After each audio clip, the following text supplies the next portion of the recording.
Did I spell your last name right? Mm-hmm. What's your email address, Nelly? It's nila8@gmail.com. And how tall are you, Nelly? 5'2". How tall did you used to be? 5'2 3/4". Did you? I always like to ask. Oh my gosh, I'm 122. I lost 6 pounds That's not good. from the doctor. That's from Friday. That's not good. How old are you, Nelly? 71? 71. Okay. Oh my gosh. So the reason why that's not good is because you're starting to do a lot of muscle wasting. Yeah. That's why it's so important for us to work with your registered dietitian. She's board certified and licensed. That way she can take your blood values and all your cancer medications. We need to start really focusing in on the percentages of proteins, fats, and carbs you're eating while you weight train. Or else you're going to keep deteriorating. Okay. And what's happening is that as you start losing more and more weight, your body actually will start feeling more and more pain, especially around your joints. Do you know why? Because there's nothing there to support it. Yeah. So then what ends up happening That's probably why my back started hurting. That's why your back is starting to hurting. Oh my God. And then also why this is so important for you to truly understand and realize is the fact that really how our health really deteriorates is by the fact that we can't do things because we're in pain. Don't be sad because there's something to do about it. Okay, we got to start slow. Oh, it just hit me. I know, but it's okay. I totally hear you. We've worked with so many people in this position.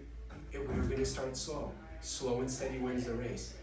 I know that you're on the go and you're doing all these things, but right now I know that your health is your number one priority in life. I know you have so much love for your daughter and all these things, but we got to stick around. Okay? Yeah. Okay, we got to stick around. All these green lines you see represent physical measurements of your body. Uh-huh. And the reason why that's so important is because it allows us to track and trend exactly how you're changing every single month. Okay. Okay? So let's take a look at this.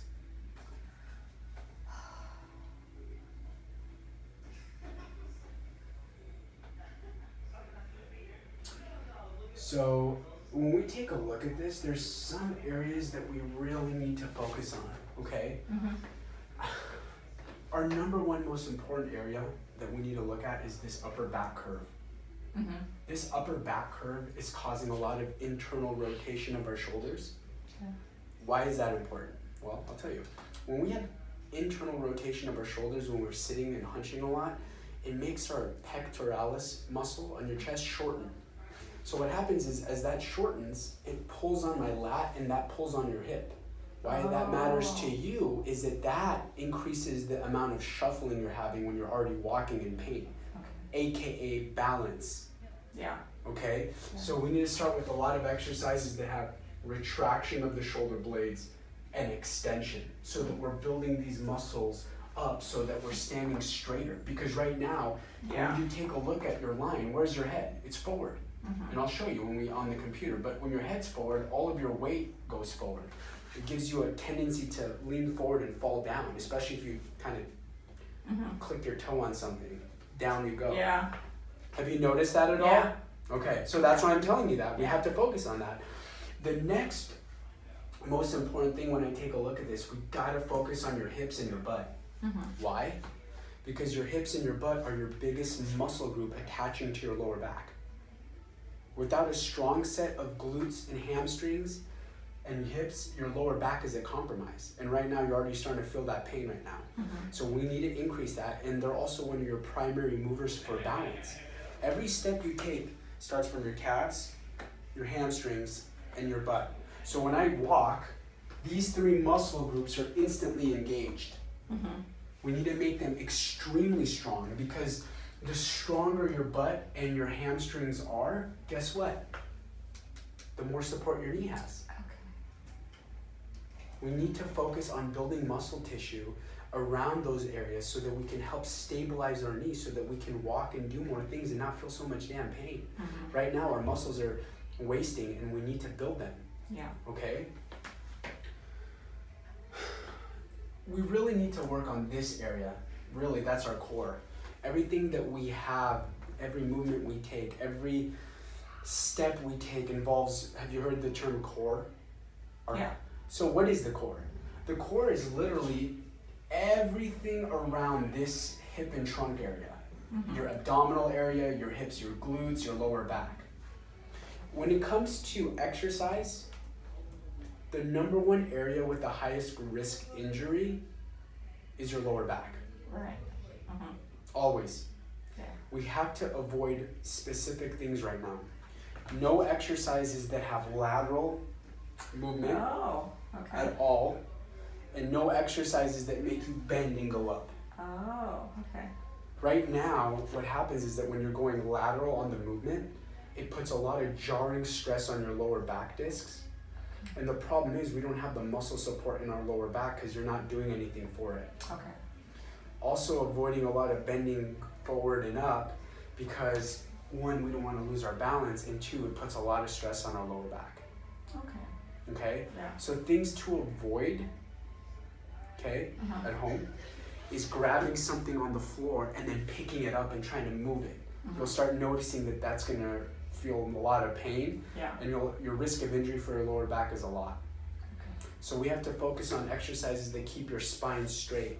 So you'll be doing a lot of exercises where you're doing standing, where you're building these muscle groups slowly, so that you're not having to bend your spinal cord around. Okay. Okay? Uh-huh. Is that making sense right now? Uh-huh. Okay. Let's look for asymmetry. And what asymmetry basically tells us is if there's significance in muscle groups that are bigger than the other. And why is that important? Because if you have imbalances, the last thing you want to do is not address them when you're exercising, because when you make your imbalances bigger, Mhm. your risk of injury goes up because your muscles are not harmonious. They just start pulling on each other. Okay? So let's take a look. Your right upper thigh is 21.22. Your left is 20.84. 19.07, so not too bad. 15.48, 15.7. So we have a little bit of imbalance in your upper thigh on your right leg and your lower thigh on the left leg. What that tells me is that you shuffle because the weight is not distributed evenly. The reason why I know that is because your mid thighs are the same size. So when you're shuffling on one side, you're putting a lot more stress on your upper thigh. And then when you're shuffling on the other side, you're putting a lot more stress around the muscle tissue around your left knee. Okay. Okay? Mhm. So what that tells us is that we need to start with a lot of single leg exercises so that we can build this symmetry first. Mhm. And then from there, we're going to start doing full body exercises. Okay. That way, once our muscles are more symmetrical, we're going to have a ability to do all the muscle groups at one time so we're more effective. Okay? Mhm. Measurements around your lower waist, 36 inches. I think honestly for where you're at, you're getting a lot of bloating. Yeah. Well, yeah, it's plus the medicine too. It's making me do that too. The reason why I know that is because when I take a look at the totality of your measurements, and I'm looking at the totality of how much weight you're losing, it doesn't make any sense that your lower waist measurement is 36 inches. It should be around 32 with the way you're going. Mhm. And I know that you're probably bloating and holding a lot of water, and that's why it's like that. Okay. Okay? Uh-huh. That's probably true. Yeah, it is. And, Yeah. You know, I see it on a consistent basis. When you're on a lot of these cancer medications, they're causing a lot of bloat. Do you know why your body even bloats? It's trying to dilute whatever you're ingesting. Mhm. So if you're on high medication with a lot of dosages that are causing a lot of things going on in your body wants to suppress that by diluting and putting a lot of water around that. Huh. Okay? Yeah. It's all about your sodium and potassium channels. They need to be regulated.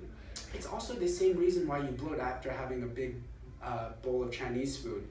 Because what happens is that typically because it's so salty, Oh, okay. your body's sodium and potassium isn't being regulated. Mhm. And so you get thirsty. Do you notice that? Mhm. And your body starts bloating up because it's pushing all the water in that area to make that concentration more even. Oh, okay. Yeah. So this is going to be our posture. This is something that is critical that we address. You see this big tilt, right? Lopsided. Yes. That's the balance. Mhm. And it's important. That's why step 4 in our patented process is posture. Yeah. we need to address these, because guess what? If you're not addressing your posture, then you're not addressing your structural integrity. And how are you going to get in shape with a bad structural integrity? It's like building a house on a weak foundation. It's going to collapse. Yeah. This is your foundation. It's gonna collapse. Well, we're not going to let it, but I know, we have that's to, why. yeah. Yeah. Look, your right shoulder to hip is 13.25. Your left shoulder to hip is 14. Oh wow. Yeah, I can see it. Yeah, and it's going to affect your hip to knee. Your right hip to knee is 18.58. Your left is 18.12. Take a look at that neck. Where do you think that neckline should be? Way back. It should be right where my mouse is. Yeah. So this forward head tilt is from a lifestyle. You're probably working behind a desk a lot, Yeah. reading a lot. Whatever you're doing is you're looking down. Yeah. This is why people always say, I get a lot of tension in my neck. Well, there's a reason why. Stand up. I'm going to show you exactly why that is. So your head weighs anywhere from 7 to 9 pounds. Okay. This weighs about 7 pounds. I want you to hold it at the bottom base just like this. Okay. That's perfect posture. Now look at your neck. Yeah. I'm going to hold it like, now hold it. Oh, How much harder is that to a hold? lot. These are your neck muscles. Your neck muscles literally are contracting because it thinks your head's gonna fall down. So it's always so tight, and that's what pulls your shoulders in, and that's what gets you all this pain back here and all these knots here, because your muscles are working overtime to just keep your posture in line. So we gotta focus on really getting that posture in line and stretching your chest out. Because right now, take your 4 fingers, put them right where your shoulder and chest are, and dig really hard. You feel how tight that is? Yeah. The reason why it's tight is because your posture, as you internally rotate, shortens these muscles and makes it tight. Oh, okay. That tells us that we need to limit our shoulder movement, because when you have internal rotation and you're doing a lot of shoulder movement, you're going to throw out your rotator cuff. So that's why we're doing these scans and understanding the physiology of where we are and where we need to be. Okay. Okay?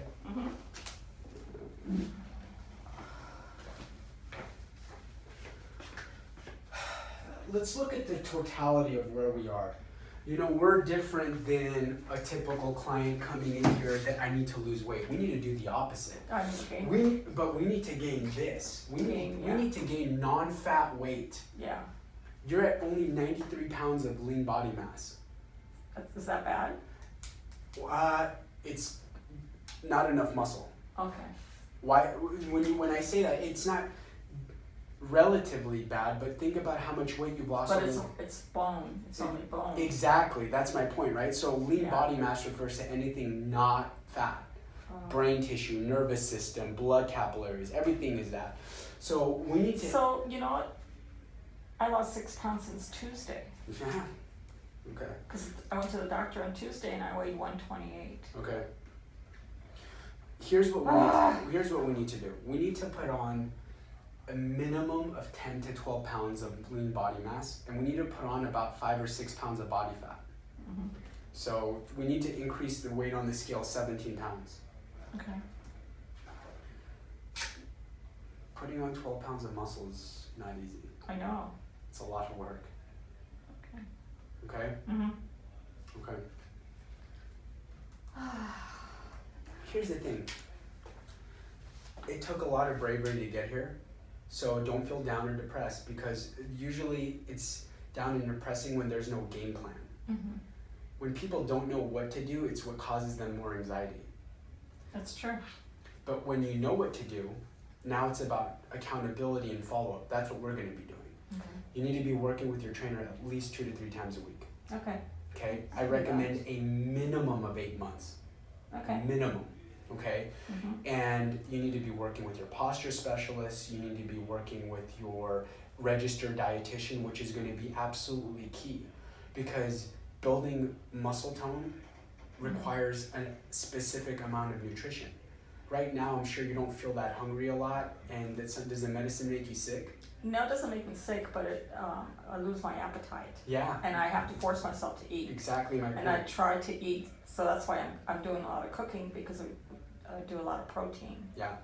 Well, the reality is we're going to understand that when we do your metabolism test. The metabolism test will tell us exactly how much food and drink you need to have every day in order to gain or lose weight. Okay. So for us, we have to break the science down because, and also the good thing about weight training is you're going to feel hungry because your body. That's good. Yeah, because you're exercising, you're burning calories, and your body's requiring nutrients to build muscle tone. So you'll start feeling more hungry. And it's very common, and that's why I asked you if you're feeling nauseous or you're not feeling well with the cancer meds, because usually they stop appetite. Well, what I do is I take my cancer meds at 8 o'clock at night. Okay. Because I take it earlier, then I don't feel great during the day, but I take it before I go to bed so that it adjusts better. Is that also a reason why you think you're not sleeping well at all? Could be, but then I wouldn't be sleeping if I was taking it during the day either, if I wouldn't be taking naps. So, but it works out better that I take it at night. Okay. All right. I know what we need to do.